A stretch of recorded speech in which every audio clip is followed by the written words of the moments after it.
மனைவி இறக்கும் பொழுது அவளுக்கு வயது சுமார் 43 இருக்கும். மறுமணம் செய்து கொள்ளுங்கள் என்று குடும்ப அங்கத்தினர்களும் நண்பர்களும் எவ்வளவோ கட்டாயப்படுத்தினாலும் இல்லை. அவள் நினைவாக எனக்கு ஒரு மகனை கொடுத்திருக்கிறாள், அவனை வளர்த்து ஆளாக்குவது என்னுடைய பொறுப்பு என்று கூறி அனைவருடைய ஆலோசனையையும் தட்டி கழித்து விட்டார் அவர். மகனை நன்றாக படிக்க வைத்து அவன் MBA படித்து முடித்தான். தான் இதுவரை பாடுபட்டு வளர்த்த அந்த தொழில் முழுவதையும் மகனுடைய பெயருக்கு எழுதி கொடுத்தார். அவர்கள் தங்கியிருந்த வீட்டையும் அவனுக்கே கொடுத்தார். உறவினர்களின் ஆலோசனைப்படி திருமணத்தையும் அவனுக்கு செய்து கொடுத்தார்.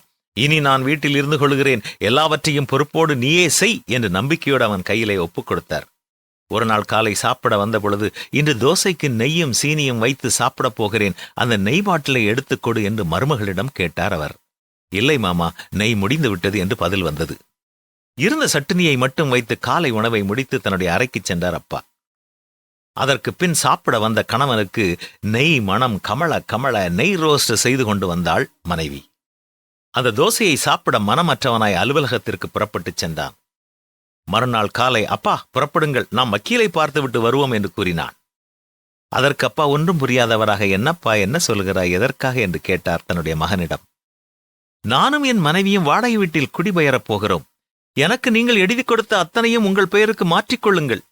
உங்கள் வியாபாரத்தில் நானும் ஒரு தொழிலாளியாகவே இருந்து கொள்கிறேன் என்று கூறி முடித்தான். ஏன், எதற்காக என்று புரியாமல் மீண்டும் கேட்டார் அப்பா. ஒரு கரண்டி நெய்க்காக நீங்கள் கையேந்த வேண்டியது இல்லை.